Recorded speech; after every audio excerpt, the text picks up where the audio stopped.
Assalamualaikum warahmatullahi wabarakatuh.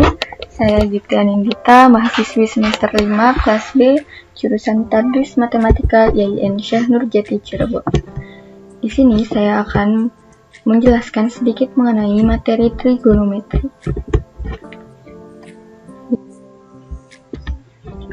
Ukuran sudut dan perbandingan sudut pada segitiga siku-siku.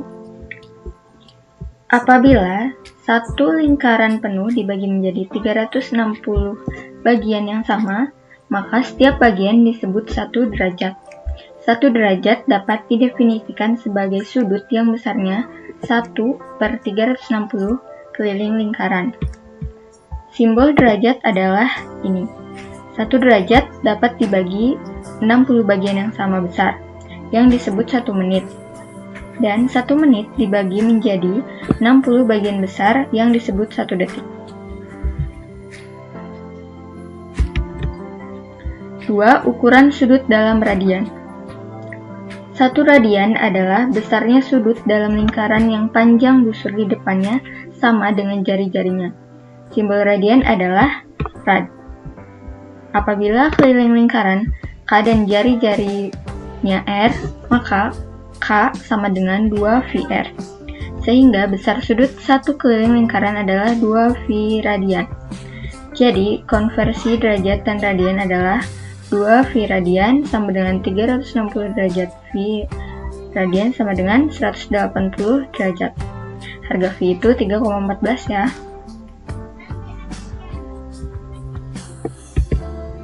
Contoh soal. Nyatakan sudut 0,65 radian dalam satuan derajat. Cobanya 0,65 dikali 180 derajat dibagi V sama dengan 37,26 derajat. Nomor 2. Nyatakan sudut 154 derajat ke satuan radian. 154 derajat sama dengan 154 derajat dikali V per 180 derajat sama dengan 2,686 derajat.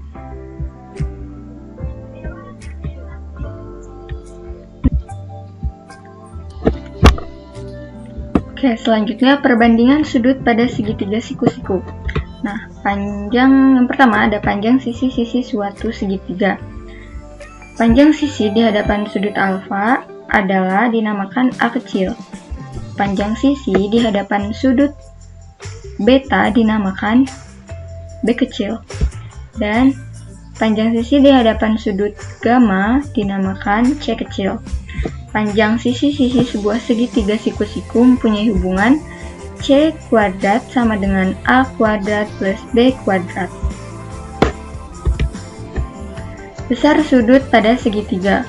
Jumlah ketiga sudut dalam segitiga adalah alfa plus beta plus gamma sama dengan 180 derajat. Selanjutnya perbandingan pada sisi-sisi segitiga. Bisa dilihat ya, ada sinus, kosinus, tangan, kotangan, sekan, dan kosekan.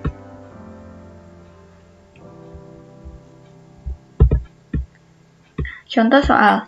Diketahui segitiga siku-siku A, B, C, siku-siku di C, panjang A sama dengan 16, B 63. Nah, tentukan panjang sisi C. Nah, jawabannya C sama dengan akar A kuadrat plus B kuadrat sama dengan akar 16 kuadrat plus 63 kuadrat sama dengan akar 4225. Nah, akar dari 4225 sama dengan 65. Jadi jawabannya adalah C. Perbandingan trigonometri untuk sudut-sudut istimewa. Nah, sudut istimewa adalah sudut yang perbandingan trigonometrinya dapat dicari tanpa memakai tabel matematika atau kalkulator, yaitu 0 derajat, 30 derajat, 45 derajat, 60 derajat, dan 90 derajat. Untuk mencari nilai perbandingan trigonometri sudut istimewa, digunakan segitiga siklus-siklus sebagai gambar, seperti gambar berikut ini. Nah, ini ada sin 45 derajat, ada tan 45 derajat, dan seterusnya. Ini juga. Ini adalah tabel nilai perbandingan trigonometri untuk sudut-sudut istimewa. Jadi dipermudah untuk menghafalnya.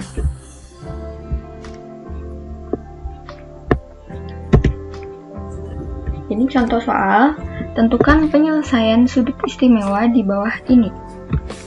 Nah,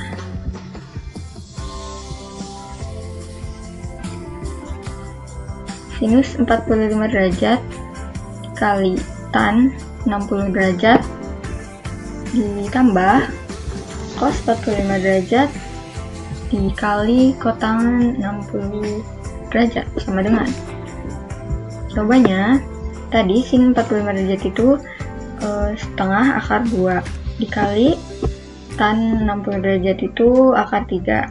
Nah, ditambah cos 45 derajat adalah setengah akar 2 dikali kotangan 60 derajat adalah 1/3 akar 3. Nah, jawabannya adalah 2/3 akar 6.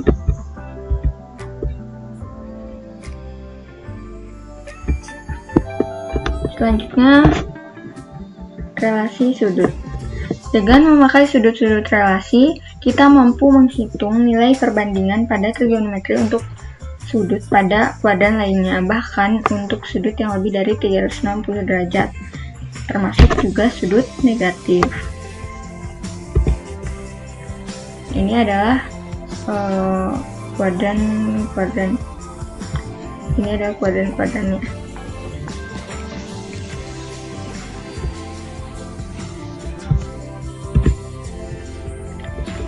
Ada kuadran 1, kuadran 2, kuadran 3, kuadran 4. Nah, ini adalah tabel tanda nilai ke-6 perbandingan yang tadi, perbandingan trigonometri di tiap kuadran.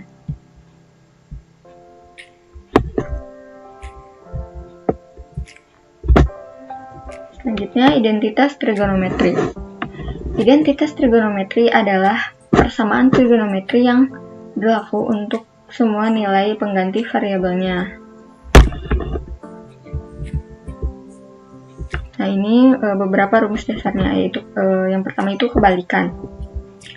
Ada kosekan X sama dengan 1 per sin X, terus sekan X sama dengan 1 per kosinus X, selanjutnya ada kotangan X sama dengan 1 per tan X. Yang kedua itu ekuivalen. Pertama ada tangan X sama dengan sin X per cos X. Kemudian kotangan X sama dengan cos X per sin X. Selanjutnya yang ketiga itu ada Pitagoras. Nah, di situ ada sin 2x plus cos 2x sama dengan 1. Terus 1 plus tan 2x sama dengan sekan 2x. Dan 1 plus kotangan 2x sama dengan kosekan 2x.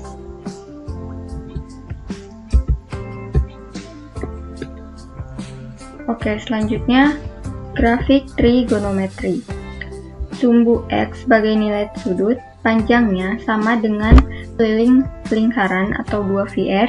Dalam satuan derajat, sumbu ini dibagi menjadi 360 bagian yang setiap bagiannya menunjukkan 1 derajat. Sedangkan dalam satuan radian, nilai-nilai sudut tersebut dikonversikan ke dalam si radian. Sumbu Y sebagai nilai fungsi. Skalanya dihitung satu satuan sebagai panjang jari-jari lingkaran. Terdapat 3 komponen penting dalam grafik fungsi trigonometri, yaitu A. Nilai maksimum fungsi adalah nilai ordinat tertinggi yang dicapai oleh fungsi itu. B. B, nilai minimum fungsi adalah nilai ordinat terendah yang dicapai oleh fungsi itu.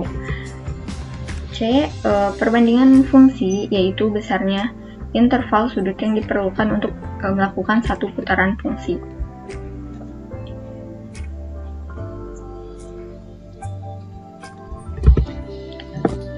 Jumlah dan selisih dua sudut. Pertama, sin A plus B sama dengan sin A dikali cos B plus cos A kali sin B. Kedua, sin A min B sama dengan sin A kali cos B min dikurangi cos A sin B. Selanjutnya, cos A plus B sama dengan cos A cos B dikurangi sin A sin B. Keempat, cos A min B sama dengan cos A dikali cos B plus sin A sin B. Kelima, tan A plus B sama dengan tan A plus tan B dibagi 1/1 dikurangi tan A tan B. Yang keenam, tan A min B sama dengan tan A dikurangi tan B dibagi 1 plus tan A tan B. Nah, selanjutnya penerapan trigonometri dalam kehidupan sehari-hari.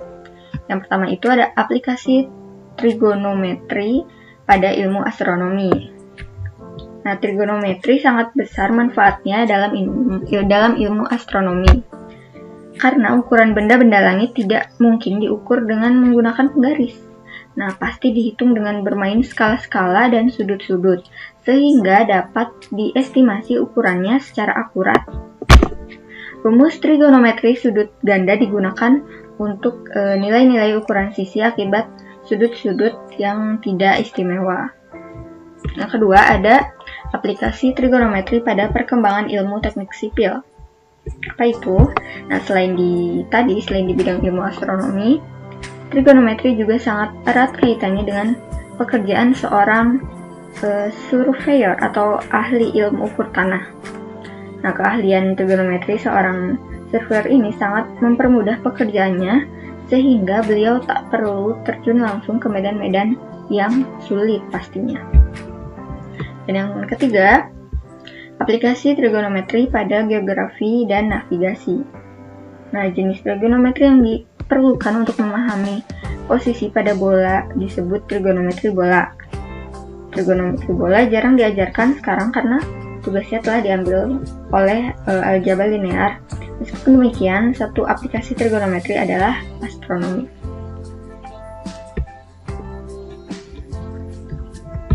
Contoh soal. Nah, ini suatu pesawat terbang mendatar dengan ketinggian 750 meter dari permukaan laut. Di bawahnya terdapat sebuah menara pengawas. Jika diketahui sudut depresi pesawat terhadap menara adalah 60 derajat, tentukan jarak horizontal pesawat ke menara. Penyelesaiannya, kita pakai tangan 60 derajat sama dengan S per 750. Nah, jarak horizontal satu kita disimbolkan dengan S ya. Nah, sama dengan tadi tangan 60 derajat sama dengan akar 3 sama dengan S per 750. 750 adalah tinggi. S sama dengan 750 akar 3. Jadi, jarak horizontal pesawat tersebut ke menara adalah 750 akar 3. Oke, selesai penjelasan dari saya. Kurang lebih mohon maaf. Terima kasih.